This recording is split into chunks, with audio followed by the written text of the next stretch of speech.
sadly leaving us in a transition to take place. So first off, thank you guys for coming. It's bittersweet as we had for this young lady. Let's give Kay a round of applause. She's back in the house. She came. We're so excited she's here. She wouldn't have missed this for the world, right, Kay? Oh my gosh. So we've got a great day. We've got a great time spent loving on two guys that are making huge impacts on this campus. Before they got here, after they're long gone, like these two men are just pioneers and figureheads on this campus. So I don't know if we've ever had a day where maybe with Joel, but it was like where we're able to love on one and have a real transition to the next, and it's just going to be an amazing time. We've got refreshments in the back. We want to be very thoughtful about that piece, so we're going to kind of get started, and then we'll be able to kind of cut the cake and bring it out or let you come up. We'll kind of organize that, but we want to get going. We got a lot of people that want to speak today, which is exciting, right? There's a lot of people, and we're going to start the day talking about Stan. So Stan, I'm going to make you do it, buddy. You're going to leave that wonderful bride of yours. You're going to come sit up. Everybody give a round of applause to Stan. Are you going to leave us this hat as like a ceremonial, like, do we get to bury the hat? What do we do with the hat? I don't know. I'm going to give it to Gary. Give it to Gary. You're going to give Gary the hat. Oh, Gary's going, maybe not. Not so fast. Not so fast. Again, you guys, thank you. I know it means the world to this guy. Anytime you leave something, it's bittersweet. And to see a turnout of resident and staff showing the love they had and the impact that was had on this campus, it's how you want to leave. Right? It's how you want to leave. And so to see this room the way it is right now, it's awesome. And I know, Kay, you had just gone through it. It's a little unnerving to be the center of attention on a stool. Is like you're not going to get roasted except maybe by Jim and maybe by Joel. Joel's got his book out and he's ready to get you. But I would be remiss if I didn't get to talk first a little bit about Stan because as you can see the slides, there's a lot of really cool pictures of Stan up there. And what's nice is I got to take a lot of them. I got to take a lot of those photos that are up on that screen. Because if you guys can remember, who remembers what COVID was? Was like COVID a thing? Yeah. COVID was a thing right on this campus. It was all over the world and no one knew what to do. And we knew we had to do one thing in COVID. We didn't know what to do, but we knew we had to be proactive mitigating it, right? There wasn't a job description that defined COVID. We just all had to do our part. We had to do things we weren't used to doing. We had to work hours we weren't used to working. And we had to do everything to protect you guys. And I think Stan was one of the men with his firefighting background and his emergency management background just stepped into that lane like, what do you need? What do you want me to do? How can I help? And he was a lot of time in the skilled nursing building at Providence Place. And our big thing with Zolife and a lot of our activities was once COVID hit, we wanted to make sure that building stayed in that building, right? But we were using Stan and all of our programs all over campus. So it was really hard for us to keep him contained, right, Stan? How many times I'm like, why are you on this side of this campus? Go back. We need to stay in there. But I will tell you, I saw this man work tirelessly to protect residents in that building during COVID. So let's give him a round of applause just for that. I think COVID was really hard. And in a skilled nursing building, in a licensed area, COVID was really difficult.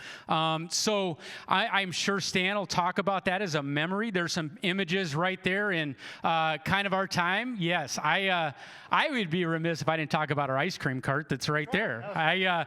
Who remembers us going around delivering ice cream on this campus during COVID? Yeah, we actually got to take that ice cream cart and we had the speaker and we were playing rock music, gospel music, country music. We played every bit of music. And we were just going up and down this entire campus delivering ice cream. And as I was getting some of these pictures and videos, there were so many we just took. And we just had a good time, man. We had a good time. So I'm thankful. I'm thankful that I got the friendship with this guy. Stan means a lot. I got to say a couple words with Kay. There's certain staff on this campus that really have affected me personally, and Stan is one of those guys. I think a chaplain is a hard position. I think a chaplain is a hard position because not everybody knows what you're doing all the time, and that's the way it should be, right? If you're seeing Chaplain Stan, not everybody needs to know what you're talking about. Is that fair? Right? So for some staff, it's hard to know the magnitude to which you are impacting this campus. And so I know there's a lot in this room that you spent a lot of time with, man. A lot of time in living rooms, a lot of time in community, having meals. But you made such an impact as chaplain on this campus. When we started Zoe Life, we knew the spiritual pillar was the foundation of Zoe. And we knew that it needed a pillar director.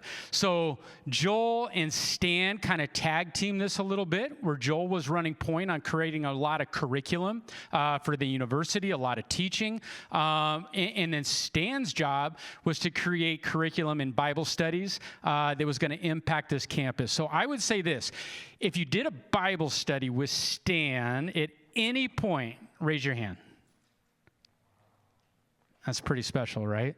That's a lot of hands up in this room. That's a lot of truth coming from you, buddy, to these guys in this season of life. I mean, I know you've seen prison. I know you've seen fire, but I know you've seen prison.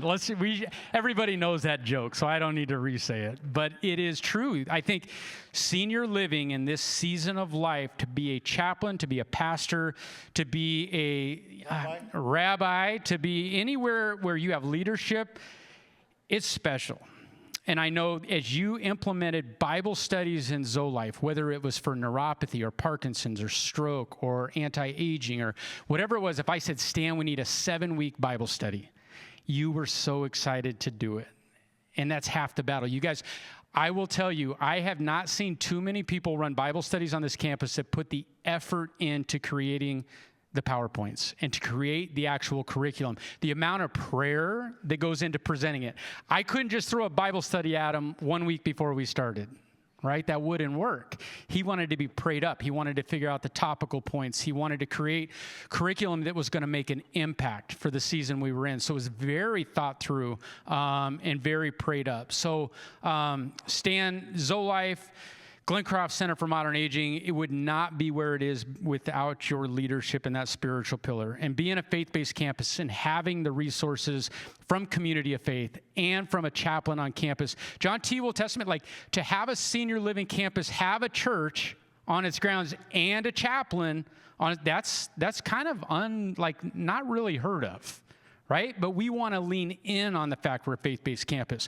We want to just own that pillar and have so many resources available. So the last thing I would say is Zoe Life, Glencroft, Christian lens to a lot we do. But what I admire and love about this man is his ability to work with anybody.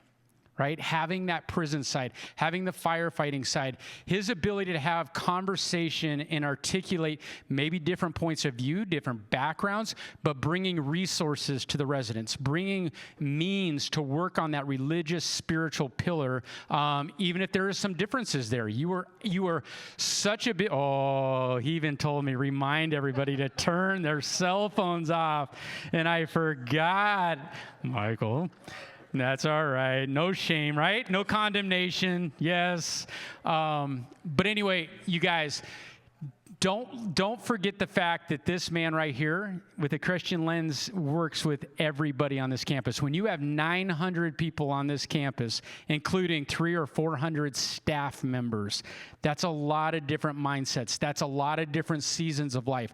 That's a lot of different backgrounds that he has got to navigate on the fly. Okay? So again, Stan, we were and are lucky to know you and have you, my friend. I appreciate you, buddy. Give him a round.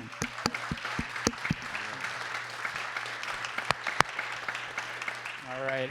And with that, Yeah, he's gonna. And you guys are gonna get your turn to talk, I promise. We're gonna have a microphone that passes around. We're gonna get through a few bit of staff first so we can kind of let the staff say their piece. And then if anybody wants, I'll have a mic in the audience. So with that, I'm gonna give it to Kay Baker, who brought notes. That's what you've been doing with yourself for 3 months? Yeah. Making notes for this moment. 3 weeks. It feels long. All right, here you go, Kay. Thank you. Well, and I found out this morning that I'm going to be doing this, so it really was more like 3 minutes. But Stan, friend, I do want you to know, you might not have noticed this, but since Stan got here, he wanted to be just like me. And I think that's pretty obvious in the fact that as soon as I retired, he did too. So, welcome to the retirement club. I think you're gonna like it. But, in truth, one of the many things that makes Stan the man he is his confidentiality. And I know that's important, and I know that goes with the position, but he carries that to the nth degree. I count us very good friends, and I don't know one thing about anybody on this campus that he knows, because he doesn't ever do that. And not only that he doesn't say the words, he doesn't do the thing like, okay, you need to pray for so-and-so. Guess what they're doing? Ever. This man is such a man of integrity, and he has touched my life in just watching him and personally. He used to come into my office when I first got sick and prayed for me just every day he could. In saying that too, I will say that in his confidentiality, he's never made a snide comment. I mean, joking, yes, but never at someone's expense. And I know that seems like that should go with the territory, but it doesn't. Not everybody is like that. Look at Facebook. It's not like that. And this man is.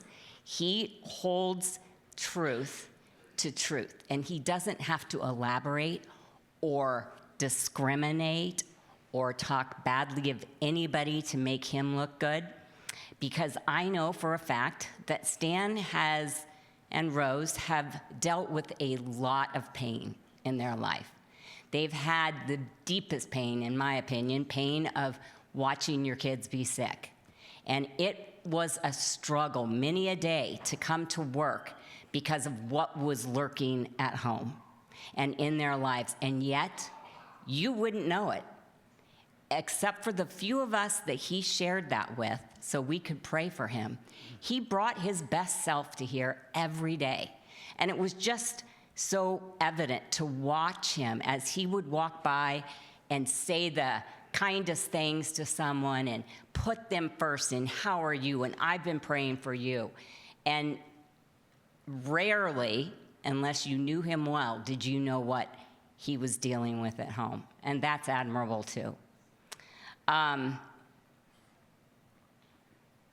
See, it's hard. I shouldn't even write notes because I don't even know what I said.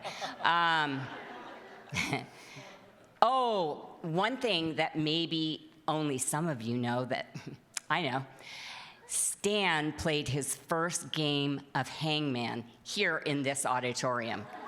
And we did it together, like we had to, play the game with the residents. And I go, you know how hangman goes? And he goes, no, I don't know how to play it. And I went, how are you this old and you don't know how to play it? I mean, where were your kids and your grandkids? Come on. So now I hear they play it all the time, right? Is that like your new game of choice?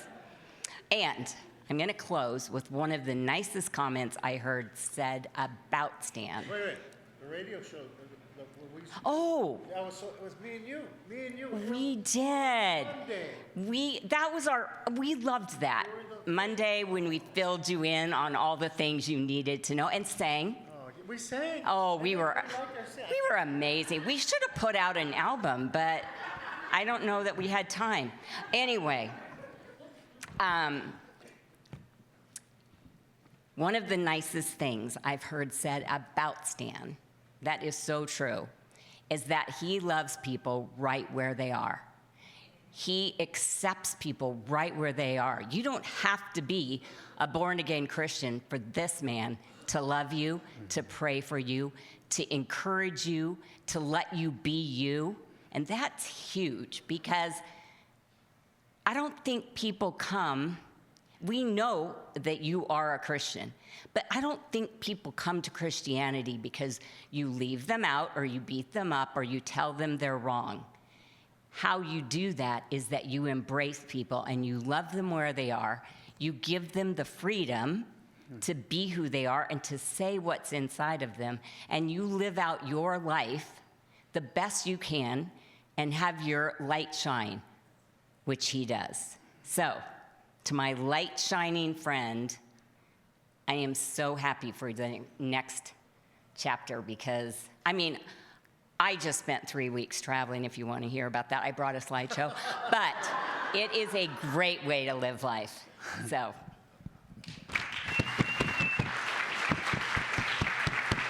And now I would like to bring up, one of my favorite people, Gary.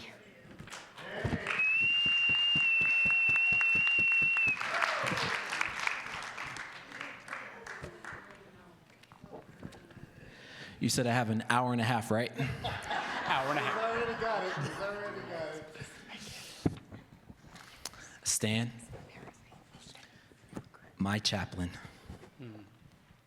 my mentor, my friend, my brother.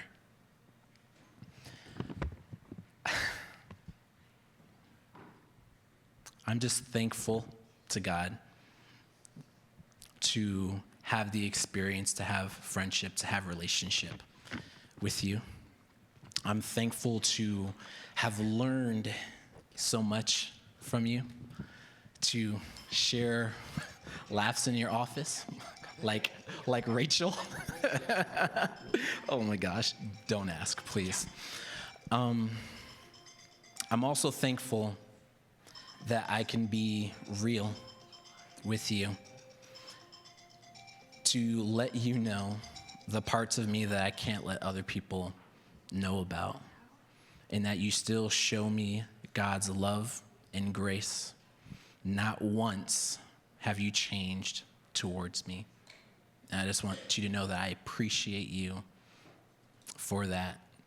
There's just so many experiences to go over. I'm not going to spend a lot of time up here, but what I am going to say to you is this.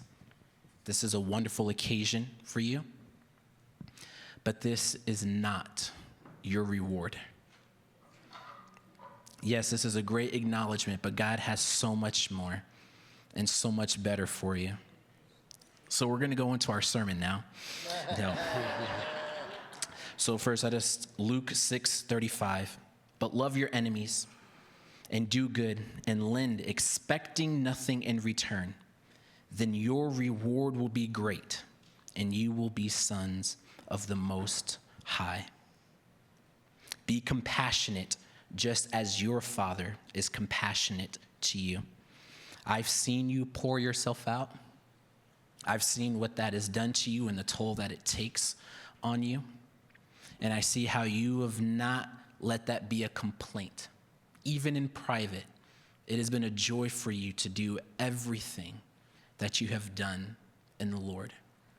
I've learned how to be a man from you. Just going back to what Kay was talking about, stuff with your children, even with Rose, that is so easy to want to give up, but you didn't. You continued to do what God wanted you to do, no matter how tired you were, no matter how difficult it got. And that's a lesson to me, especially a kid raised in a single-parent household, having that type of example. God knows that I still need that even now. So even in that, I want to thank you. And then just to continue this encouragement even further, we're going to go to the book of Hebrews. Yeah, buddy, you know where I'm headed. Now, faith is the substance of things hoped for, the evidence of realities not seen. For by it the elders received commendation. By faith we understand that the universe was created by the word of God, so that what is seen did not come from anything visible.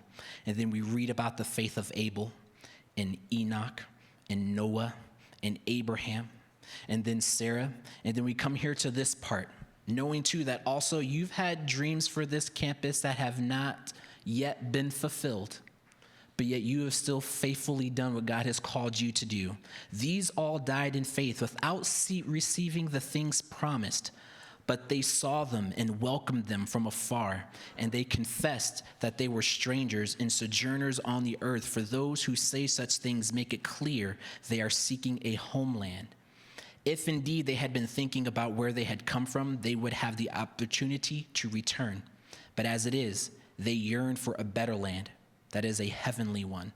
Therefore, God is not ashamed to be called their God, for he has prepared a city for them. I know God is not ashamed to be called your God, Stan. And even still, as you leave here, you know you're still on mission. There is still ministry that God is doing in you. And I just want to encourage you in that, to just continue running the race. And then speaking further about those of faith, the world was not worthy of them. They wandered around in deserts and mountains, caves and holes in the ground. How many times did you switch offices? And all these, though commended for their faith, did not receive what was promised, because God had provided something better for us, so that only with us they would reach perfection. Therefore, since we have such a great cloud of witnesses surrounding us, let us rid every weight and entangling sin, and let us run with endurance the race that is set before us, focusing on Jesus, the initiator and perfecter of faith. For the joy set before him, he endured the cross, disregarding its shame, and he has taken his seat at the right hand of the throne of God. And consider him who has endured such hostilities by sinners against himself, so that you may not grow weary and lose heart. And then I just will end with this last verse, Stan. Happy is the one who endures testing, because when he has stood the test, he will receive the crown of life, which the Lord has promised to those who love him. You have passed the test here, and I'm confident in the Lord that you are going to continue to pass the test. I love you.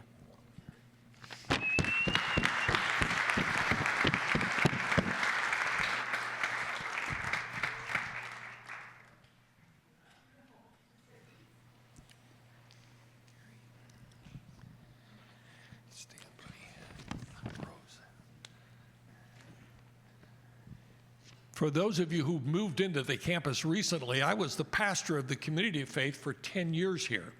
And Jim Porter now holds that role, and you've been blessed in incredible ways through his ministry. I'm not naturally a covetous person, but one thing I've covered about Stan is that he can grow hair. Not on the top of his head, but on the sides of his face and down. I spent a year on sabbatical in Cambridge, England in 1979. I decided I'd try to grow a beard and a mustache. I had gray hair. My beard came in red, and it had holes right in the side that couldn't fill. And Stan, you've got a great face of hair, not a head of hair, but I do covet that, and I wish. My kids wept when I cut it off. My wife smiled and rejoiced. She was glad. Stan, I'd like to make several things just about you as a person. When I think of you as an anyone, anything, anywhere, anytime kind of person. I remember having lunch with you after you arrived on the campus. We ate at this Chinese restaurant up here, and you shared a little of your background. You talked about being chaplain to the fire department, but I've been in prison, not as a prisoner, but I've visited prisons, and when I heard you'd been in Florence, not as an inmate, but as a chaplain, I said, this guy can handle anything, anyone, anytime, anywhere. And Sharon and I have watched you on this campus. We've never been afraid to ask you to move into almost any setting, for we know that you are fearless. And though you may have some fear and trepidation in some settings, you have this insensible confidence that God will equip you for that task and use you in remarkable ways. I don't know if anybody knows what kind of family man you are, but you used to gather with us every Monday for prayer as a staff at the Community of Faith. Rose, I wish you could hear the way Stan talked about you. You would feel so honored and valued. He loves his family. And I remember him asking us to pray for two of his kids that had some real physical limitations, Israel and Christina. And what a joy it was to stand with Stan during those times, to pray for those he dearly loved and really cared for. Stan, when it comes to the Community of Faith, outside of Kay Baker, I think you have been our greatest cheerleader on this campus. You are constantly asking people, do you go to church? You need to attend the Community of Faith. You have supported us in incredible ways, and we are so grateful for that. I want to say one last thing about you, but I want to do that by first telling a story. George Allen was a former aide to Dwight David Eisenhower when Eisenhower was president. George Allen had the unfortunate task of playing in a football game for Cumberland College, in which they lost the game by 222 to nothing. You can look it up on Facebook. It was the last few seconds of the game. George was in the backfield. They had the ball. The quarterback took the snap, dropped it, and it began to dribble into the backfield. The quarterback turned around and said, "George, pick it up, pick it up." For a moment, all of the bludgeoning and pain that George Allen had experienced that weekend flashed across his mind. He looked at the quarterback and said, "You dropped it, you pick it up."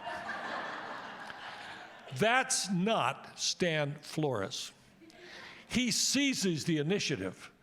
I think he reflects these words that Jesus said of himself: "For the Son of Man came not to be served, but to serve and give his life as a ransom." Stan, you don't wait to be encouraged, you encourage others.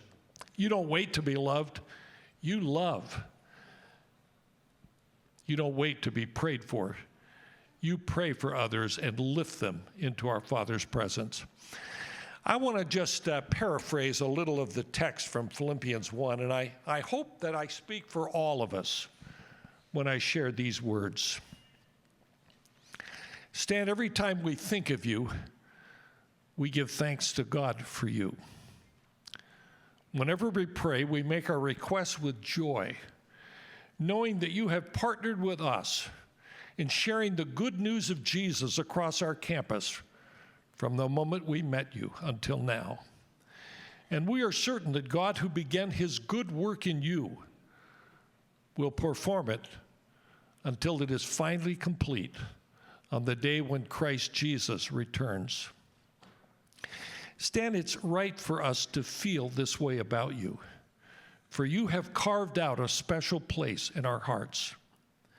And in the days ahead, as you look to retirement, our prayers are that your love will overflow more and more, and that you will grow in understanding and knowledge. May you be filled with the fruit of your salvation, the righteous character produced in you by Christ Jesus. For this will not only bring praise and glory to God the Father, but great joy and satisfaction to us. The Lord bless you and keep you. The Lord make his face to shine upon you and be gracious unto you. The Lord lift up his countenance upon you and grant you peace, his peace. In the name of the Father, and of the Son, and of the Holy Spirit. Amen.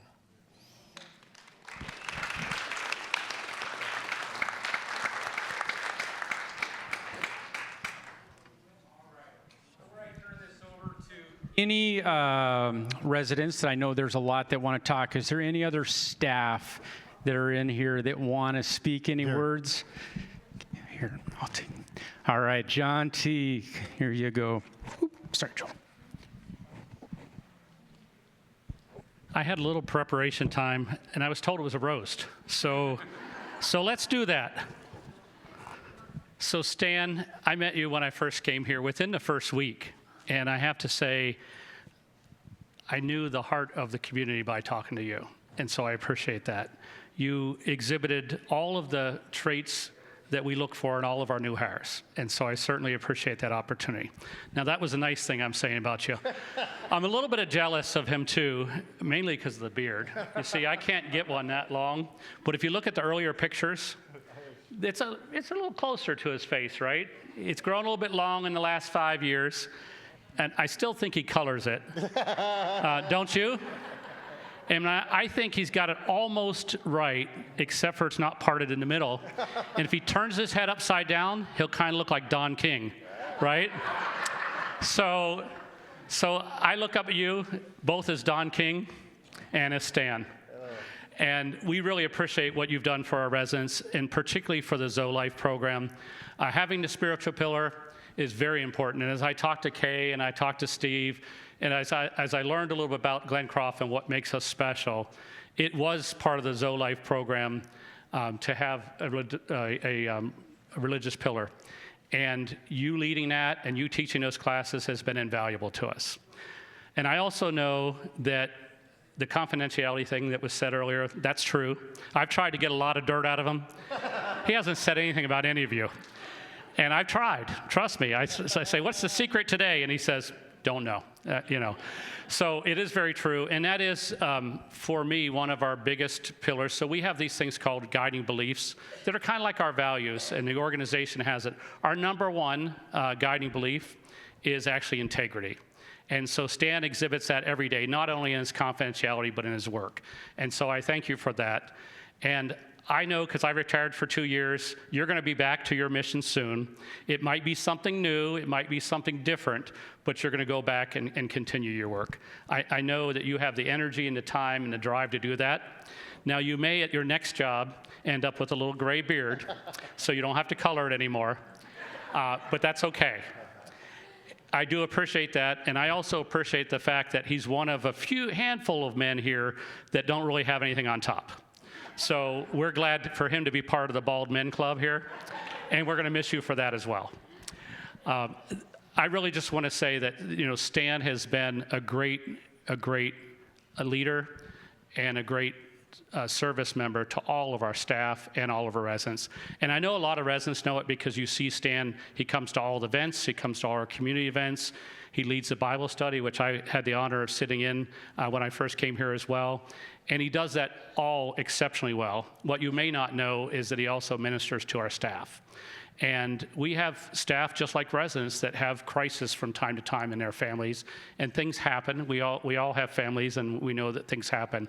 And sometimes when you need to reach out to somebody that cares, you can reach out to somebody like Stan, and that's made a huge difference in a lot of people's lives. And so for that, I thank you, and I congratulate you on your retirement. Thank you, John.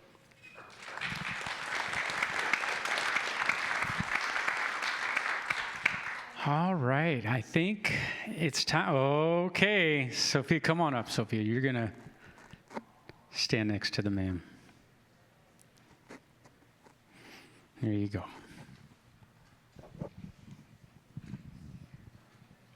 You asked for it. So, First of all, I'm going to say thank you for everything, personally and for the campus. When I started, I didn't quite know Stan, got to know Stan over the time when Steve introduced Zoe Life, when we started to bring it to our AL. I was hesitant, I was scared, but because of Stan, I grew to be confident. I was scared of when Stan left me to run my first Bible study in my groups, I was terrified. But in the back of my head, I heard you. And personally, when I had my own, you were there. Like JT said, you could call. It's like having an ally buddy. You were there after hours, and if you didn't answer, you called back immediately. It was in my AL, when we would have a problem with our Bible studies and I couldn't figure something out, you were the one I could come to. You never left our calendar empty. If I couldn't do something, you helped me figure it out. Our AL activities for the spiritual part would not be where it's at if it wasn't for you. You brought the spiritual part to our residents that could not come out. You make them happy, they look forward to it, and now it's grown to the part where we have them coming to the Sunday service. So because of you, there has been growth, not only for IL, but for AL as well in memory care. You made all our residents seem as though they were individuals and not someone just forgotten and swept underneath the rug. So for that, I thank you. I will miss you, but like you said, you're just a phone call away.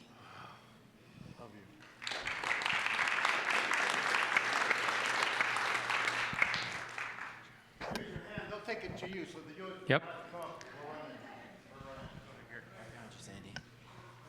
Thank you. Hi, Stan. First of all, I want to say thank you, because years ago, I was in a very dark place, and I didn't know what to do. And somebody mentioned your name, and I went over to Providence Place, very insecure because I am not a Christian, and I'm going to a Christian faith person, and I didn't know how you were going to react to me. But I explained my situation, and you were there with open arms. You helped me through a really, really dark time. You were there to support me. You counseled me, and it was beautiful. Rose, you too were there for me, and I thank you so much. Secondly, you introduced me to a very wonderful man that I have great affection for, and I want to thank you so much for that. And lastly, but not least important, is when my cat Blue died, who I had for 18 years, I came to you and I told you how distraught I was and that I needed to fill that void. And I asked you to take me all the way down to South Mountain or somewhere there where the pound was to get a new kitty, and you did. You were gracious enough to take me, and I got my Mooney. And I want to thank you so much. I want to thank you, Rose. You guys have been wonderful to me, great friends, and let's not let this friendship end. Just because you're leaving doesn't mean it's over. Okay, thank you. And I wish you all the luck in the world and all the happiness in the world, both of you. I walked in a little late. I wasn't sure if I was listening to a roast or a tribute. But Stan, you're the man. Over the 3 years I've lived here, I've referred 3 or 4 residents to you who were experiencing despair or unhappiness and just didn't know where they were going to turn. And you've always responded to them personally, visiting them in their home, and you've changed their lives. And I don't know anyone else that does that. Thank you so much. Good job. All right. There you go. It's okay. Oh, I'm on. Okay. My name is Sally Ann Kranzel. I'm a conservative Catholic. I'm very involved with my own religion, but I had this problem but we've been eyeballing each other for a year. I mean, I knew eventually I'd end up in his office. But anyway, I was having this personal problem, and I was just so amazed at how easy it was for him to listen to me. I really appreciated that. So even though we're kind of like different types of Christians, all roads lead to heaven. That's one of the things I found out here. But I just love the way he was with me. He just agreed. Everything I said he agreed with. I could see by the size of his mouth he might not have agreed with all of them. But anyway, I just want to thank you so much for that. You were a wonderful person, and you really did help me. And one little story about this one. Gary, how I met him. A year ago, March or April, I was the sheriff in one of our Western things. And my twin sister, my identical twin sister, was supposed to be the sheriff, but she didn't want to drive the cart, so I drove the cart into everything. Right? and I saw this cute guy going across the parking lot dressed like a cow. Do you remember that? Yes, I do. So somehow he ended up in jail, and he's standing at the bar screaming, "Let me out of here! Let me out of here!" It was cute. Well, anyway, I just want to thank you. It's nice to have a comfortable place to go. I wish I would have gone there earlier. Ah, thank you. A little Hawaiian there. I was here for 3 entire days. And a man came to my back door, knocked, then rang the bell, and then knocked again. And I went, and it was Steve. And he came in, and he said, I need to talk to you. And I said, why? And he said, well, the people in the office told me I needed to get to know you. And I said, why? And he said, well, let's just keep talking for a while. And he said, there was a fellow who used to be here, and he did a service for the Catholics who were here. And I said, and what might that have been? And he said, well, he led the rosary, but he's no longer here. Would you be interested in doing that? Well, the right answer was not no. And so I started that. Simultaneously, Bishop Dole, who was the bishop of the Catholic Diocese of Phoenix, assigned a young priest to Our Lady of Perpetual Help. This young man's chosen ministry was to the elderly. And he came and he said that he would be willing to say Holy Mass for the Catholics here once a week.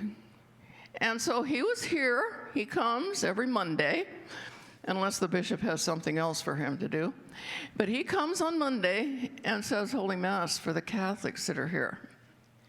And so a ministry for the Catholics became a part of a very Christian community, a very wonderful community here at Glencroft.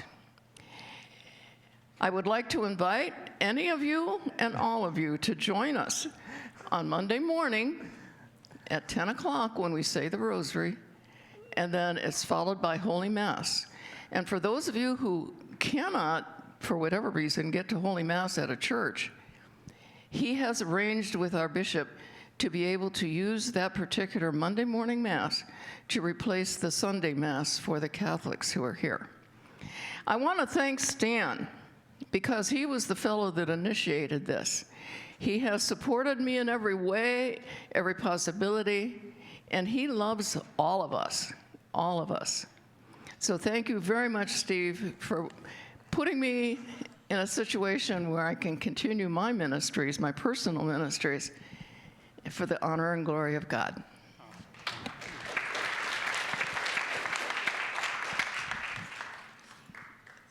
Okay, little closer, yeah, it has to be close. Hi. So when I came here, I felt a little uncomfortable because I know this is a very Christian community, and I'm Buddhist and have been for 40 years. So I talked to Stan the man, and I was very surprised that he was so welcoming and was able to even do a video with me and ask me absolutely the most amazing questions, which caused me to really dig deep into what I believed. So because of that, because of you, I feel so at home here and so comfortable and so open with everybody. So thank you for opening that door for me. Thank you.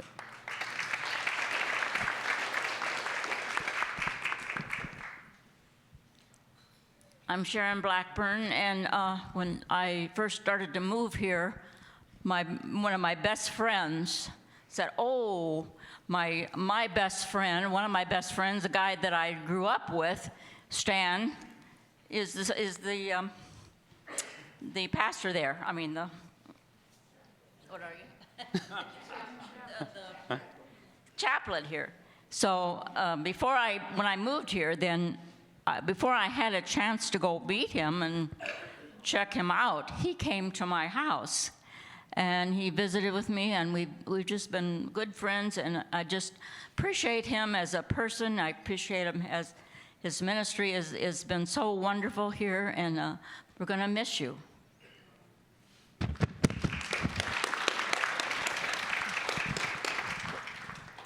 Hi, I'm Nancy Valora, and I just wanted to tell you that when the time that Stan came here, we had gotten information that the chaplain that was here was wanting to start having Bible studies in all the different courts and the rooms. I mean, not the rooms, but on the floors of the different buildings.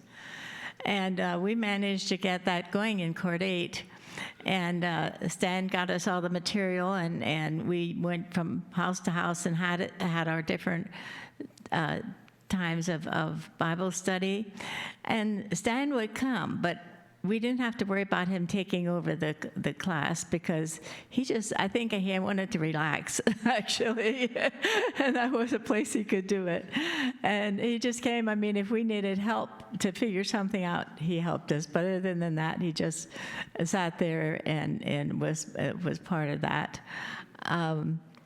And then I need to say that my husband and I just became really good friends with Stan.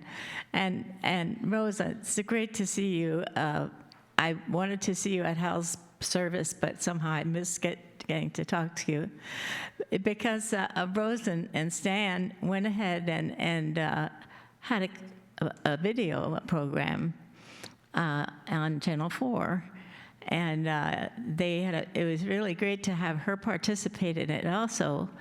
And then later on, they had the chap chat, where Stan had people from all residents from around here, and had invited them to come on his program. And Hal and I were on it at least 2 or 3 times. 4, okay. and things, and we just really always got along well together. And then on June 8th of 2023, my husband died. And he died early in the morning, and I think when some of the staff got to work, they found out that happened. And the next thing, I could see Stan running up toward my door. I mean, he literally was practically running to come, and he came in and he said, "Really?" I said, "Really true." And he was there to help me, and my family was there too, but he would stop by every week or 2 for about a month and just make sure that I was okay, and if I need, and always prayed with me, and that was important. And I just pray for you for your future, and Rose, you too, and also that everything goes well for you, and that we have enjoyed having you here. And I want to just tell Gary, too, that it's a joy that he's going to be our new chaplain. And we know that the Lord has him in his hands and is taking care of him.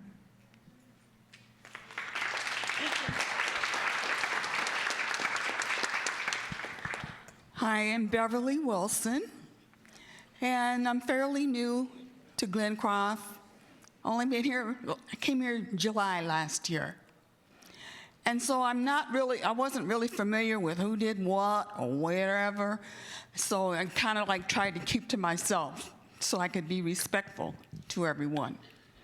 But I did notice you in the crowds, and actually I thought you was just someone's husband visiting here, So I didn't feel uncomfortable around you.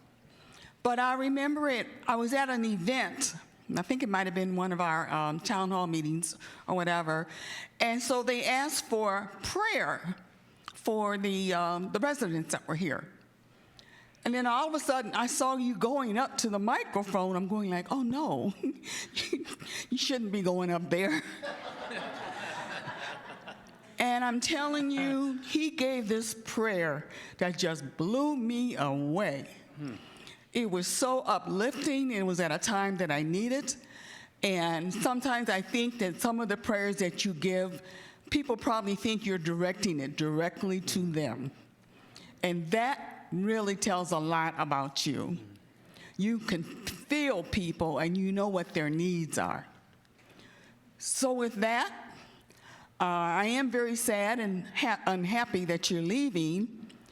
And I'm only going to give you permission to leave because you left Gary here. So Gary is very similar to you.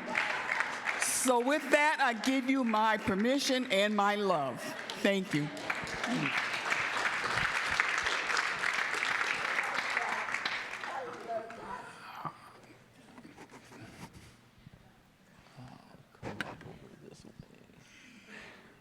Dan came to Henry's a while ago, and he asked me if I would share.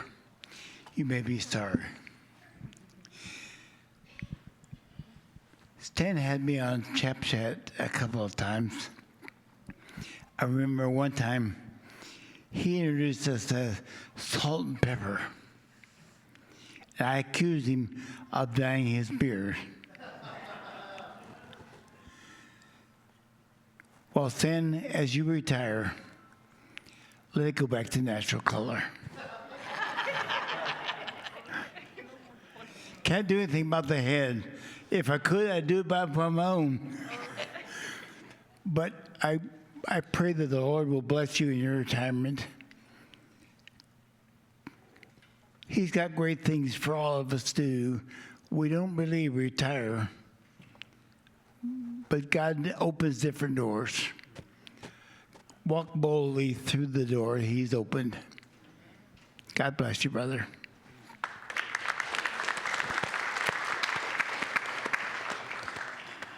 All right, we're missing any hands? Anybody? Okay, yep. Thank you. Well, I'm not a resident here, but my former husband is, and so my husband and I come and see him every Tuesday and take him to karaoke, and then I come on Fridays as well. Well, the only reason I knew who I call him Pastor Stan. The only way I knew who he was is he would come in to the Copper Club every Tuesday when we were doing karaoke, shake people's hands, hug people, laugh with them, you know, and he was just always just so upbeat and friendly. And I realized, you know, I read his tag one day that he was the chaplain. And so one day when I was in there, somebody said something rude to me. And normally I can just brush stuff off, but this particular day, I don't know what happened. It was like this darkness came over me, and I started crying. I could not stop crying, and I was trying so hard to hide it, but it was getting harder to hide it. And so Pastor Stan had already been in there, and he left, and so I went and found him, and I said, Pastor Stan, I don't know what's going on with me, but I cannot stop crying, and I need somebody to pray for me. And will you pray with me? And he said, well, come over to my office. So we went to his office, and he starts talking to me and asking me questions like, what might be causing this? And when I found out, it wasn't what the woman said to me. It was a trigger from someone in my past. And so he just took me by the hands and began to pray with me as he's, you know, throwing Kleenex at me. And, and as he was praying for me, that heaviness just lifted. And I just had such a peace because he was willing to be a friend to me and pray with me. And that connection, you know, that someone was willing to listen to me and talk to me and pray with me, and I'm not even, you know, a resident here. I'm an outsider, so to speak. But he took the time. He made the time for me. And since then, you know, we see each other. We hug each other and how you doing and all this. And so I consider him a friend. But I wish you a happy retirement. But I know that as a child of God, you're always going to be on business for the King. You'll never be fully retired. But thank you for being you, and thank you for being here for me that day.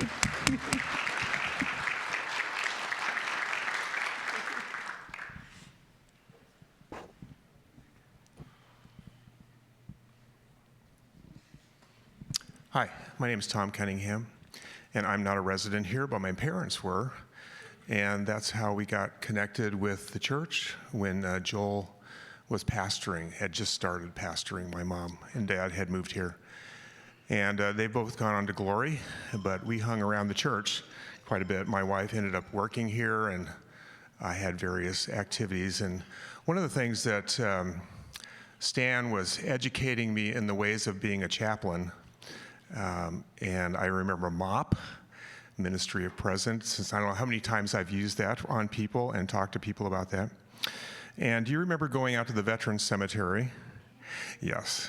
And I had encountered a woman over here. I can't remember exactly where she lived, but she was out in her garden area, and she was so discouraged. Her husband had passed away, and she wanted a funeral, and there was nobody to facilitate it, and there was just a lot of things going wrong. And so I listened, as Stan instructed, and I like listening to people that are in distress. And so I went over to Stan's office. I said, Stan, we have a problem. And he got in touch with her. And I was just absorbing everything I heard Stan say at this graveside. And so fast forward a few years. And so between those experiences, I was really picking up some ideas because I think death and dying is really close to God's heart. So anyway, I just went to my 50th class reunion, and they asked me for some strange reason if I would facilitate a memorial service for those that had died. There was about 40 people out of 600, and we were even unsure if anybody would even show up. And so we had it an hour before festivities, and ironically, everybody showed up. They had no idea who was going to speak, and it was me. And so I spoke, offered my own personal perspective about the subject, and it was a wonderful time. And I think the Spirit of God was there because it's so close to his heart, this whole subject of death and dying. And so, Stan, I want to thank you for giving me the input that I salted away many years ago to do that job. And it was probably one of the most gratifying things I've done. So, as the Apostle Paul says, now unto the King eternal, the only wise God, we credit Jesus Christ for this life we live and the experiences we have. And so, and that was just this weekend. So thanks, Stan. Appreciate it.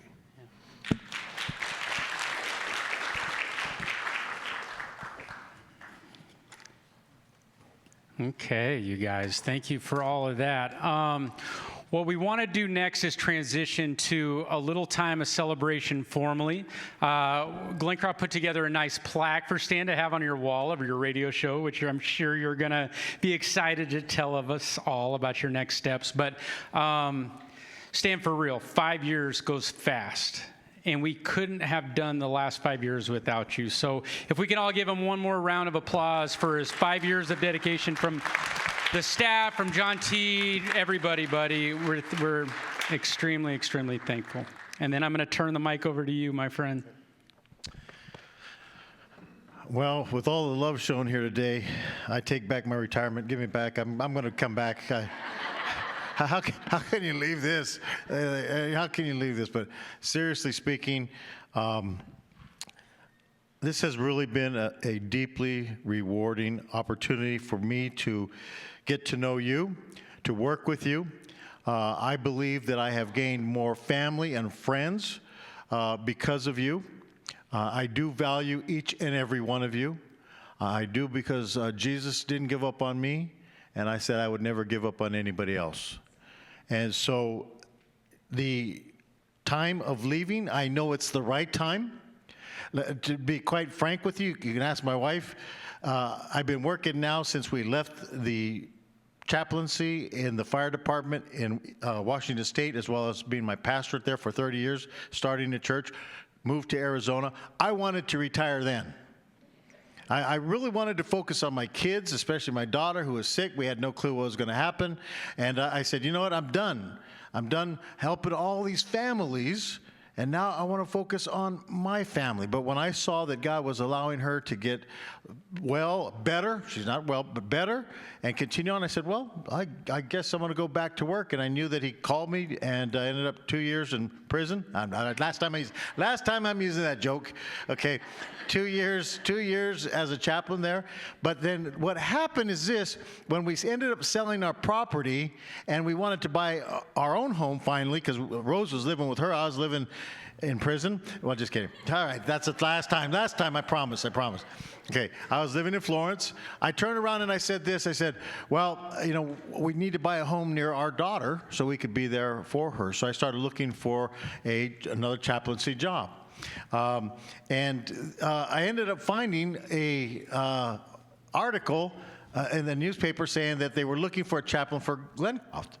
So I ended up calling them and then leaving a message. And then Bruce, the previous chaplain, Bruce called me back, Bruce Ford. And I said, Bruce, I know you. He was a Southern Baptist too.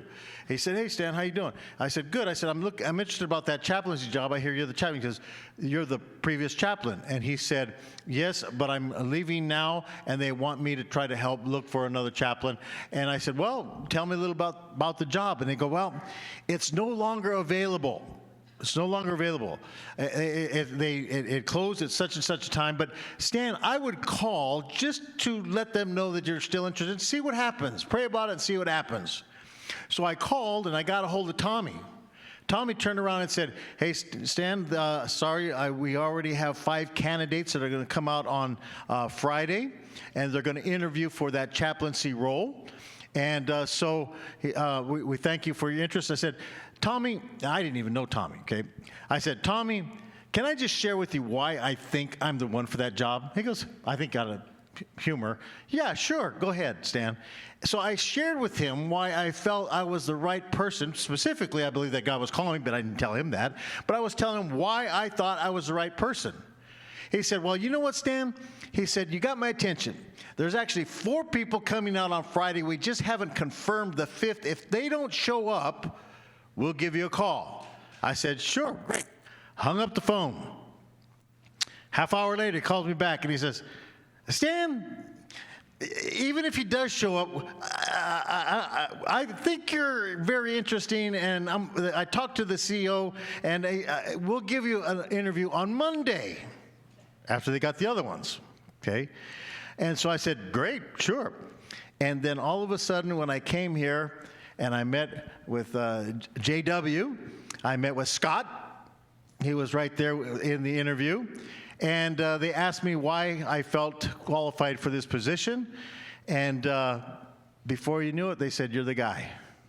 And I knew without a doubt that God put me here. I knew without a doubt. In fact, I never leave a job until God says it's time to leave. And I knew he was saying leave there, and he gave me this one, just like I knew he gave me every other ministry. So then all of a sudden I turned around, and for the first year, it was bing, bang, this is a great place. In fact, Zoe Life, I saw the sign out there, and when I saw introduced to what that meant, I said, I'm in on that. I love that. I believe in that. And that's where me and Steve connected like that. I said, I've practiced this. I just didn't know how to put it together. That's how you get the abundant life. I'm in on it. So I was sold from there on. And then after one full year of just blasting with both barrels, COVID hit. And after those 2 years of isolation, closed campus, people passing away,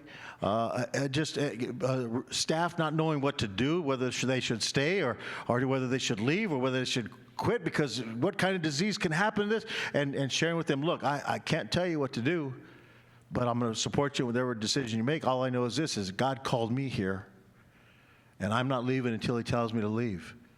And we got to take the shots. I said, I'm here for these people. I said, I don't know what's going to happen, but if I got to take the shots because God called me here, I'm going to take the shots. And I saw so many staff, residents, in a time of unbearable, historic situation, that COVID, 2 years. And the third year started to break. We started getting things back in order. And then all of a sudden, now we're in the 5th year and things are back. And God said, your time is up.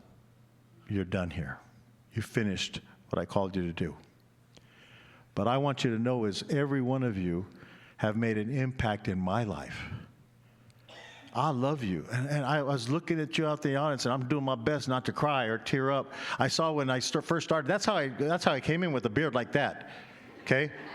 A beard like that. And for 5 years, first of all, what I said is, I started to grow it, and I said, hey, they're letting everybody grow their beards, wear earrings, and do all kinds of piercings. I said, I want to grow my beard until they kick me out or tell me to cut it off. I'm going to go ahead. I saw Ross over there. I said, hey, if Ross has got a beard like that, I can grow one too. And I did see John T. look at me a couple times like, something's changing in him.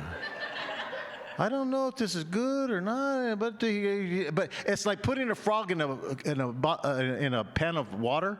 You just turn the heat on a little at a time, and it feels uncomfortable, but it doesn't know that it should jump out and then before it's cooked, And then all of a sudden it says, well, John T. just said, it's growing, it's growing. And then I saw him growing his beard. I said, we're good here. We're good here.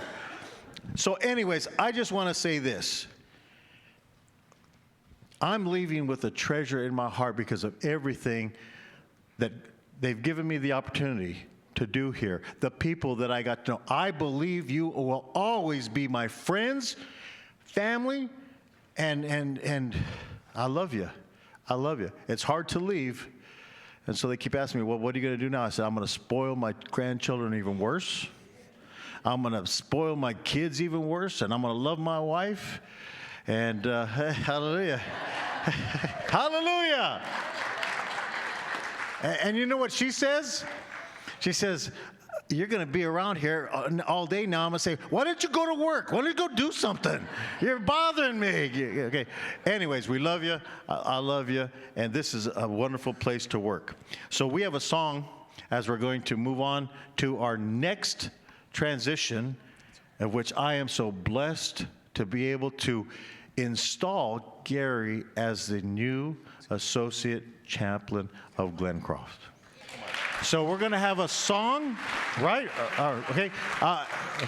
No song? She left? Oh, there you are. Okay. I'm singing. Hello, my name is Ross Higgins. I'm not a resident here either, but I look like I could be one. Stan, buddy? I don't know, man. This looks a little bit like out with the old and in with the new, dude. I don't know. It's sketchy. It's sketchy. Do you have a bow tie under there? If you did, I think that's what you're missing. As you get to the latter years of your life, which you're not even close yet, you think about who would show up at a funeral, who's going to carry your casket. Lord, I hope you got a big casket, because everybody in here is saying, I'll carry your casket, brother. And that should be huge in your heart. Should be huge. I believe it is. And Gary, what a cool journey. I mean, your story here on this campus has many a years already, and the number of lessons you have already learned when this wasn't even in the picture are enormous, but there's more. This is my advice. It's going to sound shady. Your job is to get the dirt on these people.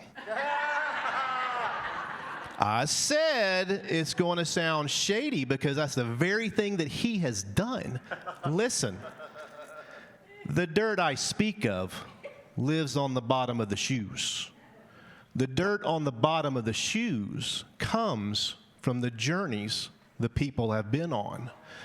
If you want to do your job, you have to connect. And if you want to connect, you have to know the people you're talking to. Jesus knew about dirt on the bottom of people's shoes. He washed his disciples' feet. Do you think they laid on a table and stuck their feet in the air and he washed them like this? No. He took a posture of humility. He dropped a knee and he washed their feet. When he washed their feet, he knew their journey. He knew every grain of dirt and where it came from. He knew their stories. Know their stories. Your job is to build bridges, connect with people, meet them where they are, just like somebody has done for years. We love you. We love you.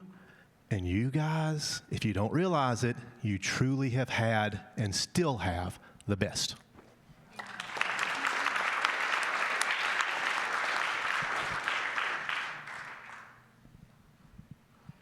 Thought you were going to sing.